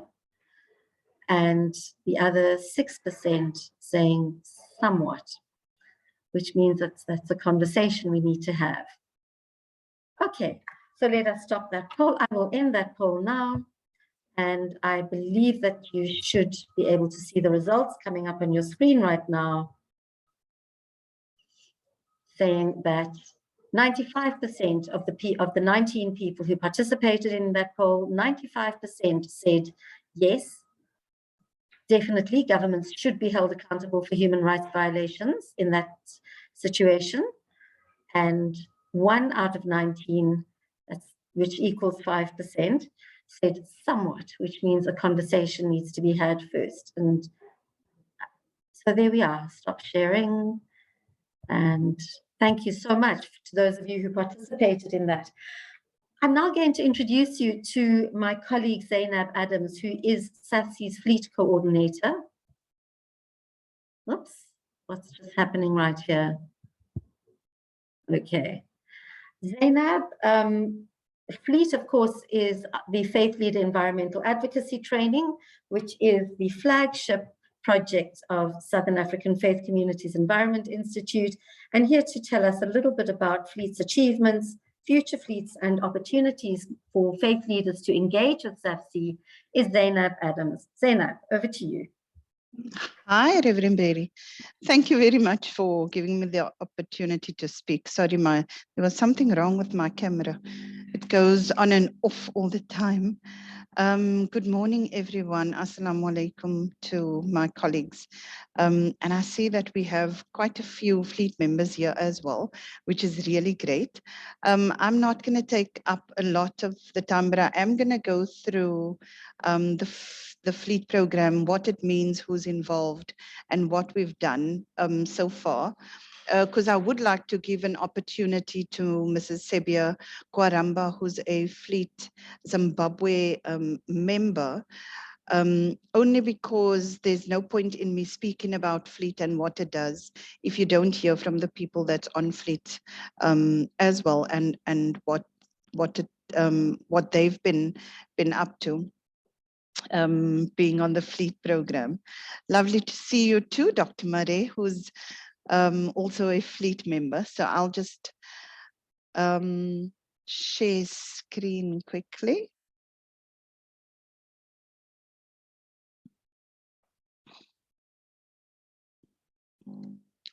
So for those who don't know,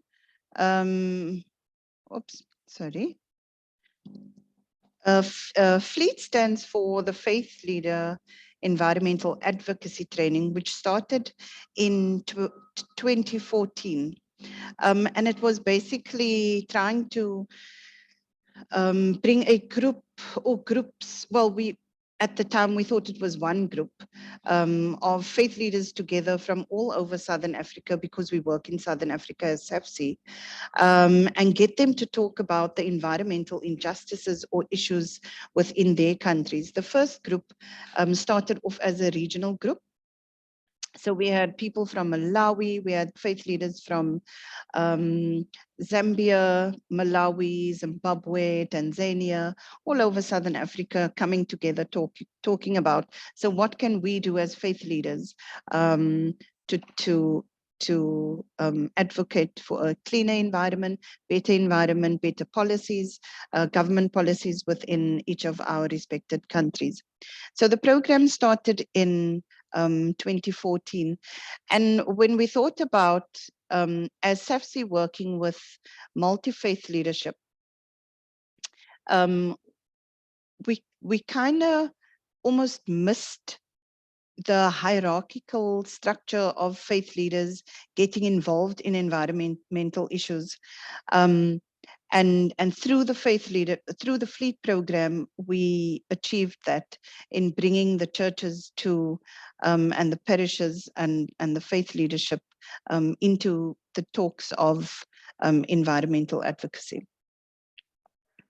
So through Fleet, we create a space for peer learning, as learning from each other, establishing in-country networks, which we also call SAFC nodes, create common messaging through the SADC region from faith leaders, and then also SAFC representation at SADC or international conferences. If we look at recently, we had COP26, I think it was. It now feels like it was a while ago. Unfortunately, due to COVID, we couldn't send a representative, but that is also our aim, to get faith leaders involved in such spaces. We also try and create peace building through relationships and environment within our Fleet network. So through collaboration, network research and action, SAFC seeks to raise environmental awareness, engage in formulating policies and ethical guidelines within your own faith communities, facilitate environmental responsibility and action, confront environmental and socio-economic injustices, and support environmental training and learning. And this is a map of Southern Africa, and you will see the orange and the green dots of where the Fleet program has actually been working. When we say on the left-hand side, we say there's the regional fleets and then in-country fleets. Regional fleets is when a regional group comes together, one or two people from each country comes together to discuss environmental advocacy and what activities or projects they can work on with assistance or support from the network. And then the green dots is where we have groups of faith leaders within a certain country that works together within those countries. So since 2014, we've actually trained 327 people, and those are the countries that we currently work in, that are currently active with either groups of fleet members, or you will see Mozambique, Swaziland, Angola as one person, because they belong to a regional group. But the aim is obviously to create bigger groups to support that one person in future, and that might happen, COVID permitted, that might happen next year or the year after, within the 3-year cycle. So in 2017, we started a new regional group, which we call the Fleet 2. And this is just a picture of them. So I'm just going to scroll through pictures of the groups and the countries. The Fleet Uganda group, this is in 2017 as well. They were our first in-country group that we established. In Kenya, we had a Kenyan group in 2018. Fleet Zimbabwe, where Ms. Quarumba is going to talk about just after me. The Fleet Zimbabwe also was established in 2018. The big thing, or the significant thing about this group is they actually started their own organization, their own entity, and it's called, they kept the name, it's called Fleet Zimbabwe. And so they're very active. We had our own, and because we are based in South Africa, we had a Fleet South African group as well. And there's Dr. Mark, and he's part of the Fleet Karoo group, which is also in South Africa. But because you will see, this is a picture we took at the dam when they had severe drought, and I think it's still going on. And so we felt the need to bring faith leaders together in that area or region to look at that specifically. So then COVID hit us in 2020, and we had to then look at how do we bring faith leaders together online. So this was a very sad time for us all. And I think for me in particular, because relationship building is very important to do on a one-on-one or physical basis, in my view. And I think most of us feel that way. So it was a very difficult time to engage with faith leaders online, but nevertheless, the work and the message of environmental advocacy and the importance of taking care of your environment had to be done, and we tried to do things online. So this was a new group, Malawi Fleet. You can see we all just look sad. We then started a Fleet Zambia in 2021 as well. We look a bit happier because now we know where all the buttons are, and we can unmute our mics and unmute our cameras, and yeah. But then in last month, in November, we started doing physical fleets again. And my first one was in Namibia with a wonderful group of faith leaders where we met and followed protocol. Obviously, we were outside, so we did have our masks on, but not for this picture. But it was just so good to see people again, to touch people again, to kind of have those conversations online. Sorry, not online, physically. So because the theme is around water, I thought I'd just add some things that Fleet members are doing. And of course, because there are so many Fleet members, I chose two specifically. One, because this one for me was a very innovative idea, and it's from Jackie Wanda, a Fleet Uganda Fleet member. And she says, we are irrigating backyard gardens with drip bottles picked from the hospital waste. These gardens have helped our nutrition program at the rescue home, as we always have vegetables all year round. And when we saw this, when she presented this idea or this work that she did to the group, it was just so amazing. I don't know if anyone except for Jackie thought about an idea like this. So it's using your waste to the best, for the best opportunity. And this is something that Jackie did.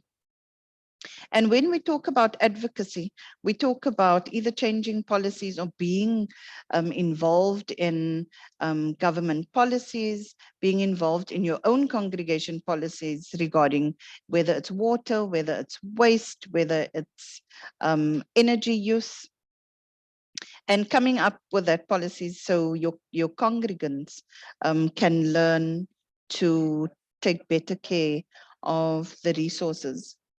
And this was one, and for me, this is what Jackie did as an individual to take better care of her environment and then teach others how to do it as well.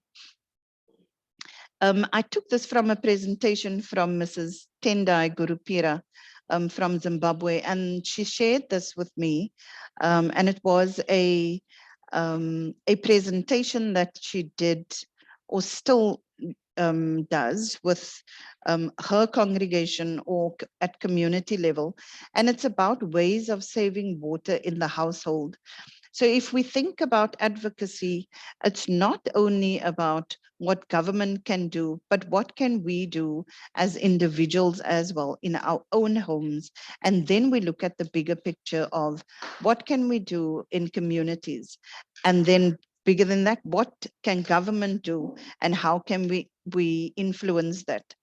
So I think that there are many ways in when we look at advocacy around any of the themes or any of the important themes to around saving or taking care of the resources that was gifted to us by God. And this is just a quote, well, not just a quote, this is a quote from the Quran. And it says, "Do not strut arrogantly on earth. You will never split the earth apart, nor will you ever rival the mountain's stature." And this for us, we always say that the earth can do without us, but we can't do without the earth.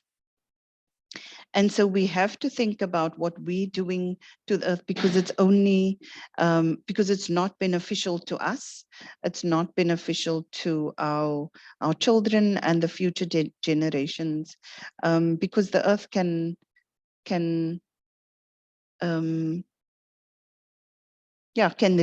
reestablish itself, but we can't as human beings. So that's a kind of short version of what Fleet is. And to join the Fleet network on our website, safsi.org, you can register for the newsletter, where you will receive information of or when there's an opportunity to join or apply for the Fleet training in future. And the reason why people have asked about applications, why do you have to apply? Because it's such a physical program that a physical training where we get together, we have to kind of select people, and 20, well, the group is about 20 at a time to come together to learn from each other. Otherwise, you might as well just have a webinar. And then that is of no use. You're not learning. Nobody kind of supports each other. So yeah, but that's enough from me. I would like Mrs. Sebia Quarumba to speak about what they've been doing as a Fleet member. Sebia, can you hear me? Hello, Zainab. Hi. Hello. I can hear you. Yes, I can. Thank you. Thank you. I'm in. Good. Thank you, Zainab. Greetings, everyone. Thank you, Staff Shane. Basically, I've been requested to just give a summary rundown of the achievements made since the introduction of Fleet program, particularly in Zimbabwe. And thank you very much, Zainab, for giving an eloquent insight into the Fleet programs.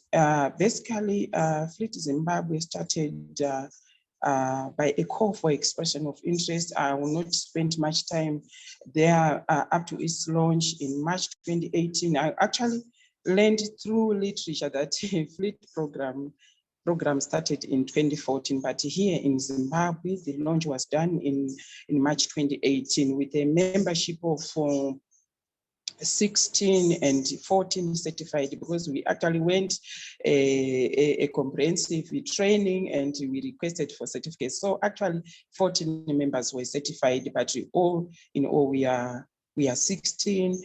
So out of those 16, 9 are on the trust deed. So we actually managed to register our organization as a trust in March 2010 at a very colorful ceremony, as you can see on the screen.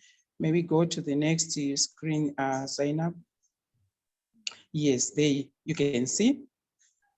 Second from left. So those representatives are trustee members on the Zimbabwe, Fleet Zimbabwe Trust did.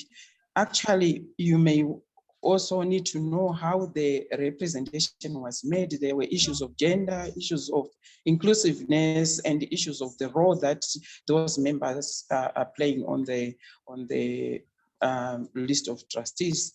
So basically, that's the one great achievement that we've made as an in-country Fleet Zimbabwe.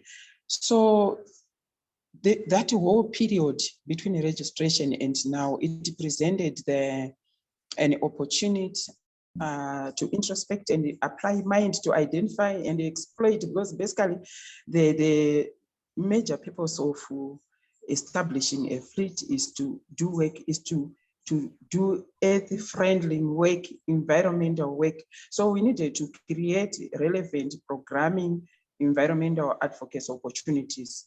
Some of the opportunity already existed in the country at national level, which provided us spaces to operate, such as the national cleanup campaigns and the national tree planting, of which Fleet Zimbabwe actually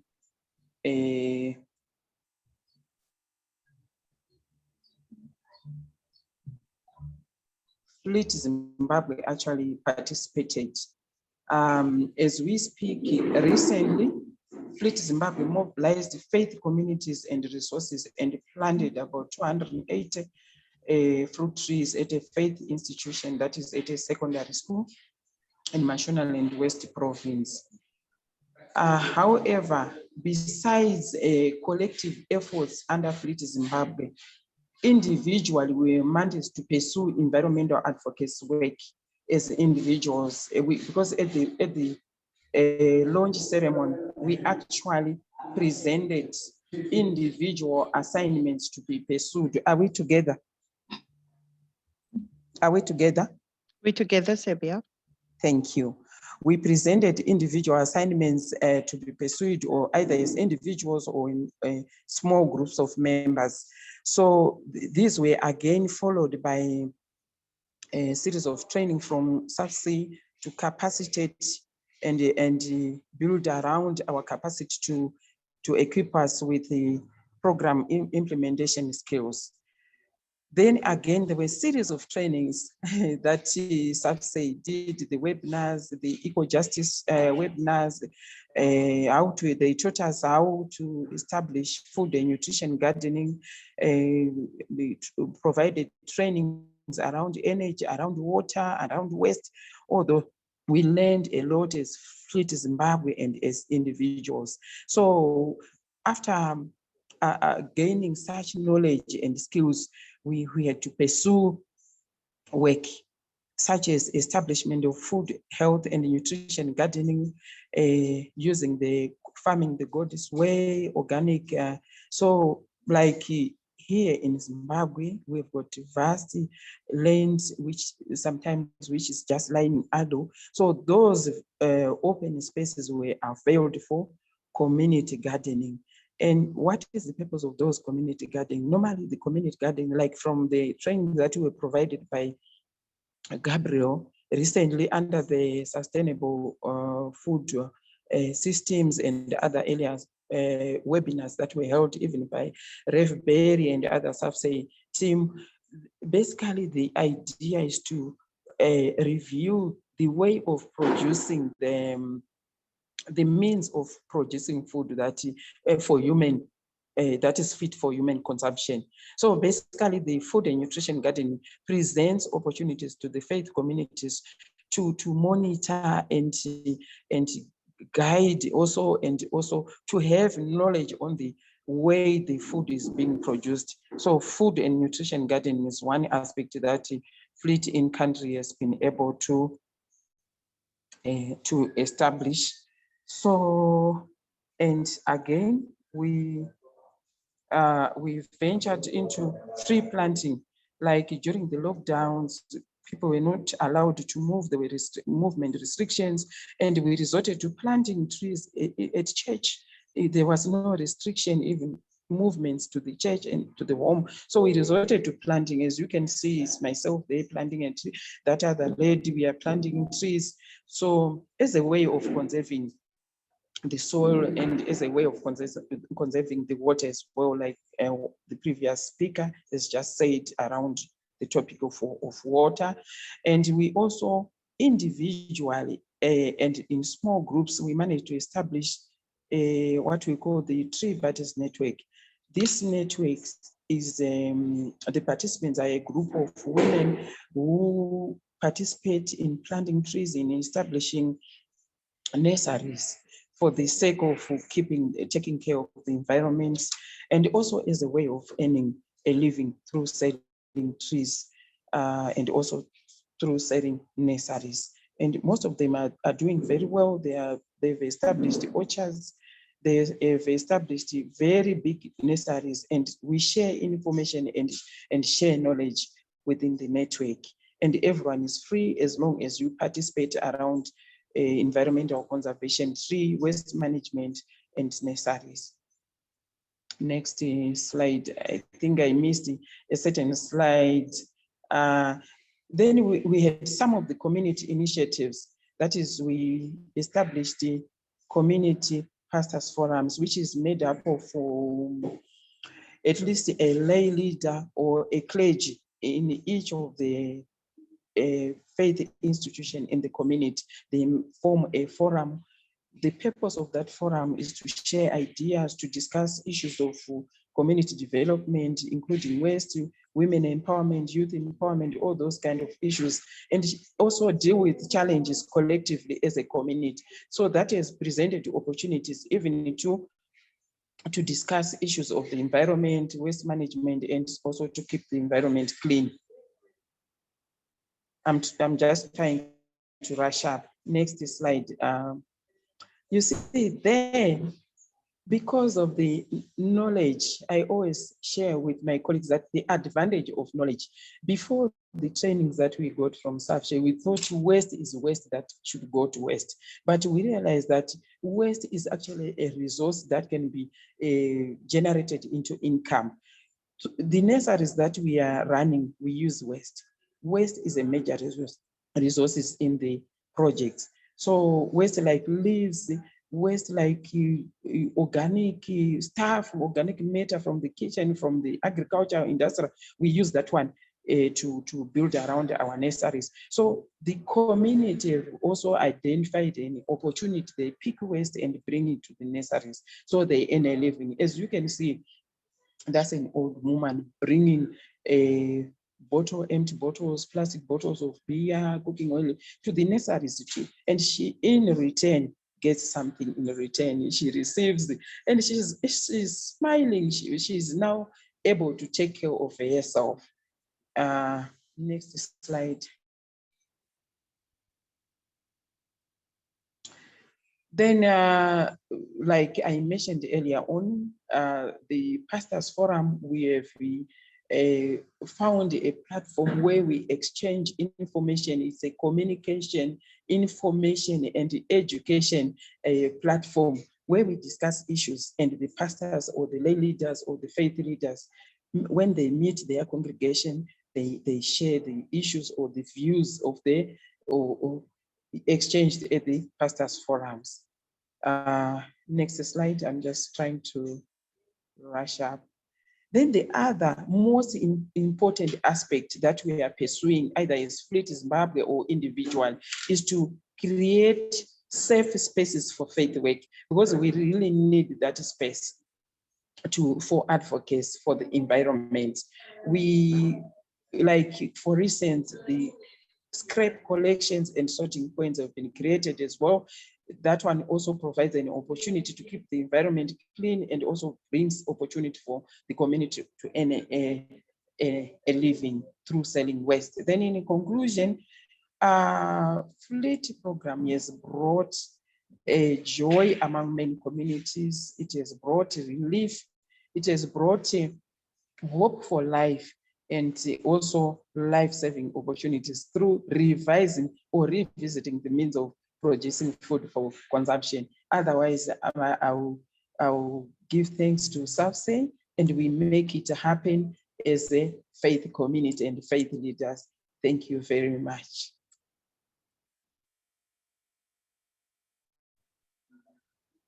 Thank you, Sebia, and thank you, Zainab.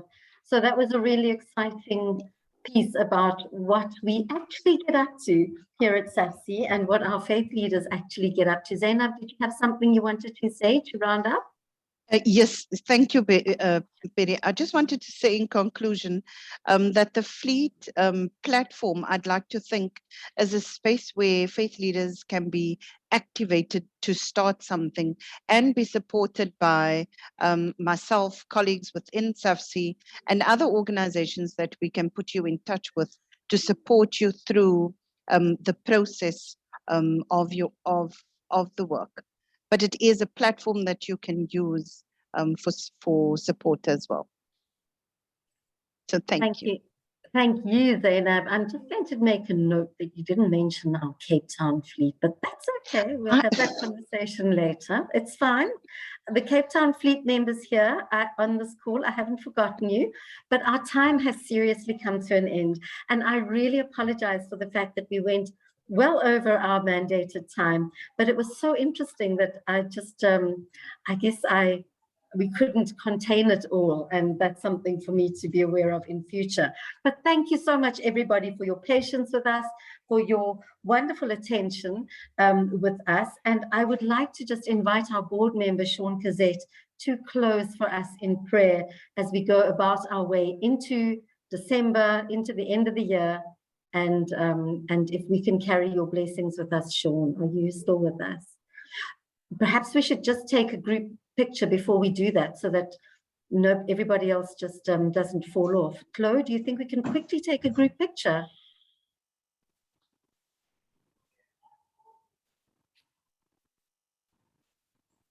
If we can maybe just all put our cameras on, that would be helpful. And Chloe, thank you, preparing herself there. And thank you again so much, everybody, for wonderful participation and attention and encouragement. So, smiley faces, thank you. Dr. Huda, lovely to see your wave. Thank you for staying with us. Everybody got your faces on? Yes, just waiting for a few, but I do believe that those that can have switched on their cameras. I will be taking a picture just now. It's lovely to see some of the faith leaders. It's been a while since I've seen them. Hi, everyone. So I'm just going to take a picture just now. Okay, I just got one now. Let me just confirm if it is okay.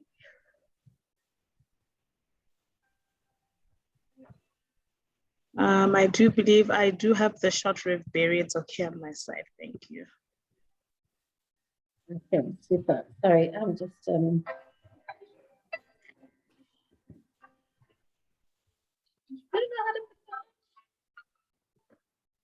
doesn't mind of its own.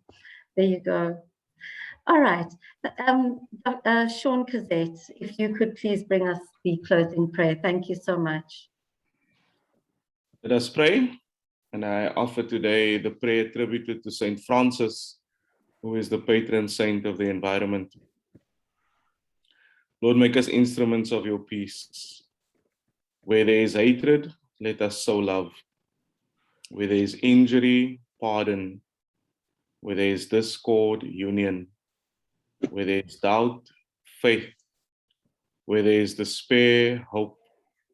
Where there is darkness, light. Where there is sadness, joy.